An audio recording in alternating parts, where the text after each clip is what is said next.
Hello students, welcome back to my channel Medical with Nursing Officer, and today we will discuss about gastric cancer. So we will discuss about the gastric cancer's causes, symptoms, treatment, and with that we will also discuss about the nursing diagnosis, because nursing diagnosis is a topic जहाँ पर सभी कहीं ना कहीं आके हम अटक जाते हैं, and how to make a correct nursing diagnosis for a disease यहाँ पे आज मैं आपको बताऊंगी। और चलते हैं वीडियो की तरफ, स्टार्ट करते हैं। तो देखते हैं, और अगर आपने चैनल को सब्सक्राइब नहीं किया तो सब्सक्राइब करने, और वीडियो को शेयर करना अगर पसंद आए तो, एंड लाइक करना अगर समझ आता है तो। So what is the gastric cancer? Like most gastric cancers जो होते हैं that are adenocarcinomas, and किसी भी पोर्शन में स्टमक के जो है कि हो सकता है, and the tumor infiltrate the surrounding mucosa, penetrating the wall of the stomach and adjacent organ and structures. The liver, pancreas, esophagus and duodenum are often affected with the time of the diagnosis. Metastasis through the lymph to the peritoneal cavity may also occur in the disease. So in the gastric cancer mostly adenocarcinomas होते हैं, and जो tumour होता है वो क्या कर सकता है, ये लाइक इधर ये इसोफेगस होता है, देन स्टमक होता है, एंड देन इधर जाके स्मॉल इंटेस्टाइन लार्ज इंटेस्टाइन होता है, देन अंदर स्मॉल इंटेस्टाइन होता है, जिससे स्टमक का जो पार्ट है वो जुड़ा होता है। सो अगर वो मेटास्टेसिस करेगा तो कहीं ना कहीं वो इसोफेगस में जा सकता है, नीचे इंटेस्टाइन तक आ सकता है, एंड पेनक्रियाज में जा सकता है, duodenum that is the structure of the small intestine, so वहाँ जा सकता है। तो अगर वो पेनिट्रेट करता है तो बॉडी के और पार्ट्स में भी जा सकता है। सो एज यू नो कि मेटास्टेसिस का मतलब होता है कि एक जो कैंसर है वो एक जगह से दूसरी जगह पर फैलना। तो अगर कैंसर मेटास्टेसिस हो करेगा तो ऑफकोर्स वो बॉडी के किसी भी पार्ट में फैल सकता है, एंड वो पेरिटोनियल कैविटी तक भी आ सकता है, जिसके बाद असाइटिस देखने को मिल सकता है, एंड असाइटिस के बाद वहाँ पर pain, redness and all the symptoms will appear. So causes क्या क्या हो सकते हैं इसके? So most causes are the inflammation of the stomach, अगर क्रॉनिक है तो हो सकता है। सो ये किसी भी वजह से अगर क्रॉनिक इन्फ्लेमेशन रही है तो दैट में cause the cancer. Next pernicious anaemia, so it is a type of anaemia जिसको डिटेल में अगर पढ़ना है तो I will make the video, अगर आप कमेंट करके बताओगे तो। Next is एक्लोहाइड्रिया। सो एक्लोहाइड्रिया का मीन्स होता है absence of the HCl in the stomach.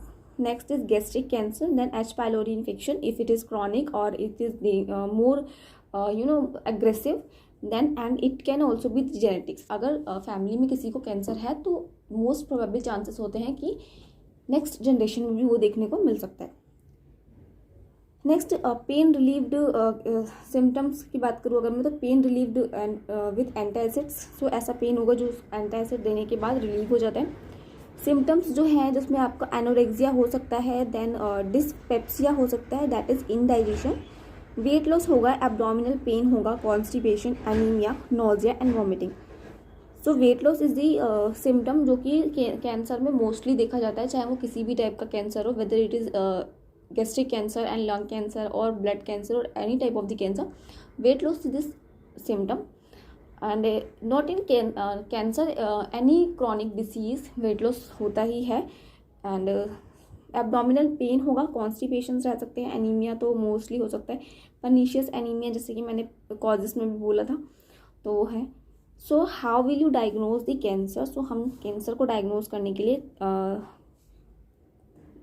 क्या करेंगे कि अगर असाइटिस है then we will go for the test कि मेटास्टाइसिस तो नहीं हुआ है, मेटास्टाइस ट्यूमर तो नहीं है, लीवर तक तो इन्फेक्शन नहीं फैला है, तो हम एंडोस्कोपी करेंगे of course, for the biopsy लेंगे हम उससे, देन और एक्सरे करा सकते हैं आप, अल्ट्रासाउंड, CT स्कैन, ये सब चीज़ें होंगी, ठीक है। So these all are the diagnosis. Then physical examination, history collection, of course, these are the part of the diagnosis and assessment.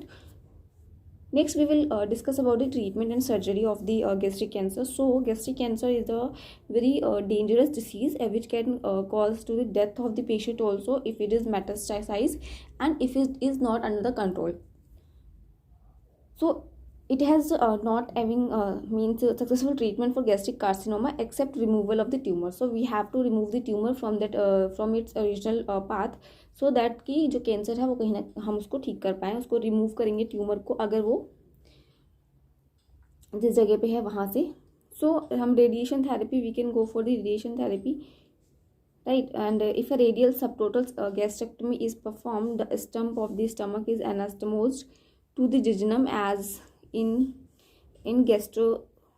gastrectomy for ulcer. So surgery कर सकते हैं, that is subtotal gastrectomy. Next total gastrectomy कर सकते हैं, जहाँ पे हम क्या करते हैं, जो जीआई होता है उसको इट्स की जो कॉन्टिन्यूटी होती है उसको restore means of the anastomosis between the end of the oesophagus and the jejunum, जहाँ पे हम क्या करेंगे, लाइक अगर ये ईसोफेगस है तो हम इसके एंड को जिजनम से कनेक्ट करेंगे, राइट? सो सब total gastrectomy and total gastrectomy दोनों टाइप के अब गैस्ट्रेक्टमी हम इसमें करते हैं। नेक्स्ट इज हम कीमोथेरेपेटिक मेडिकेशंस का यूज़ करते हैं कैंसर में, देन जैसे कि सिस्प्लैटिन, इरिनोटेकिन और the combination of 5-fluorouracil like and mitomycin C. So these are the drugs जिसका हम यूज़ करते हैं in the chemotherapy for the cancer treatment of the gastric. Next I will tell you about the nursing diagnosis of the gastric cancer. Like if you have any gastric cancer topic and you have to make the diagnosis for it, so you can go through from here. Like first you can make anxiety related to the disease and anticipated treatment, right? क्योंकि this is उसको anxiety तो होगी of course. So first you can make the anxiety. Next is imbalanced nutrition, less than body requirement related to anorexia, then a pain related to tumor, then anticipatory grieving related to the disease of the cancer, then deficient knowledge regarding to self-care activities. So these all are the diagnoses which you can make in the gastric cancer. So I hope आपको lecture समझ आया होगा, समझ आया है तो share करना and like करना। तब तक के लिए थैंक यू फॉर वॉचिंग।